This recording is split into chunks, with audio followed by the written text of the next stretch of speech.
She was laying a blueprint on how to succeed. She showed us that no matter how you grow up, you can become a success and be admired and respected by many. Although she left home 29 years ago, it seems like yesterday that she chose her path to become a United States Marine.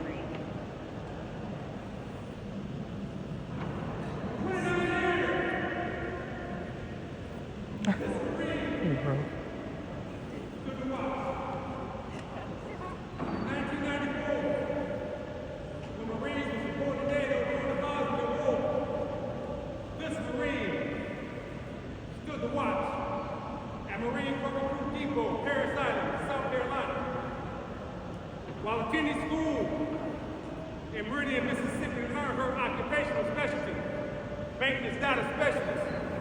This Marine stood to watch while all of you were sleeping safely and soundly in your own homes at night.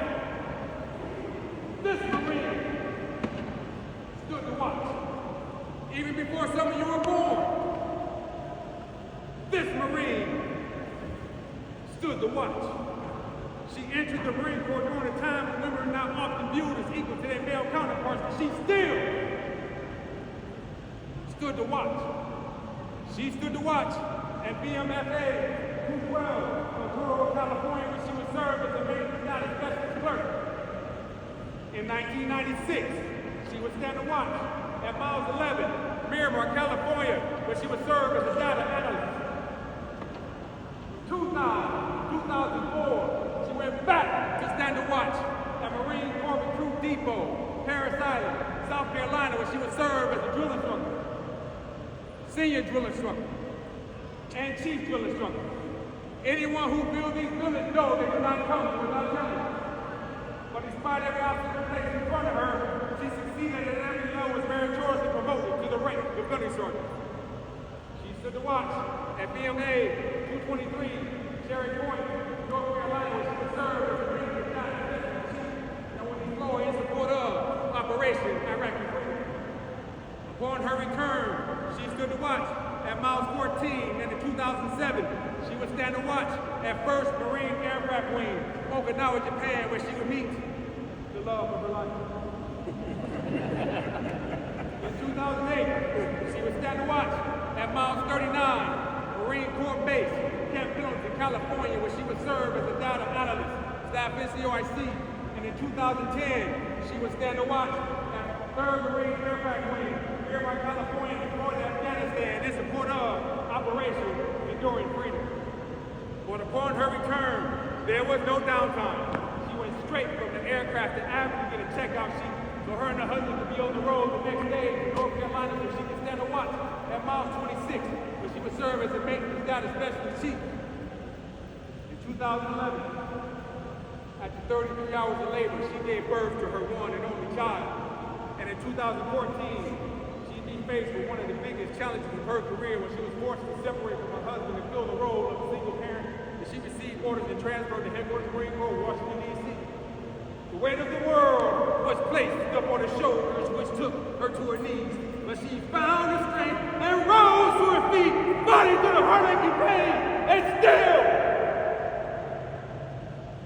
stood to watch, constantly away, fulfilling her obligations. Her husband and child often needed her hand to hold, as she was the glue that held them together. Yet through the distance, through the sadness, through the loneliness, she still stood to watch.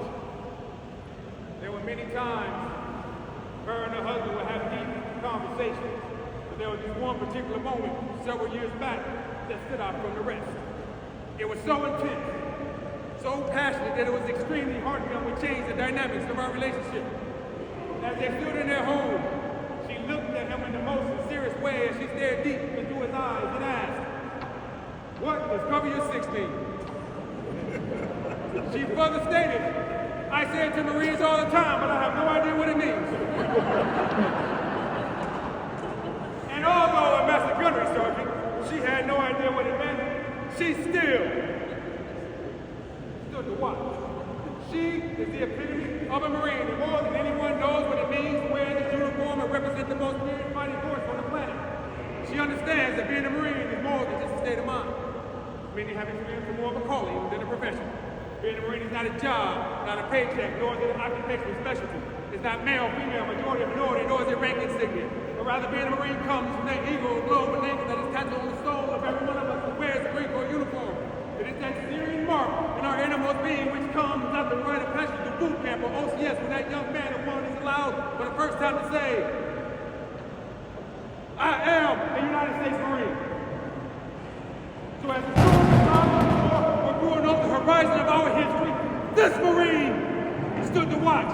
She stood to watch for 29 years so that you